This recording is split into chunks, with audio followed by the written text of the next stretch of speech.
Office কার্যক্রমের মধ্যে আমাদের জুলাই ঘোষণাপত্র অবশ্যই জারি করবেন।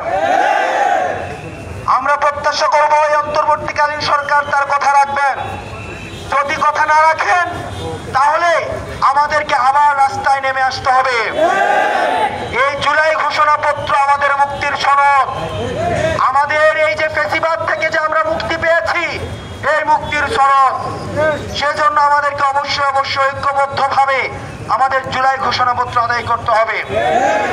প্রিয় দেশবাসী, গ্রহগড়াবাসী, আওয়ামী সময়ে যে ধরনের ইলেকশনগুলো সংগঠিত হয়েছে, সেই ইলেকশনগুলো কোনো ইলেকশনই বৈধ নয় এবং ওই ইলেকশন থেকে যারা জিতে এসেছে তারাও কোনোভাবে বৈধ নয়।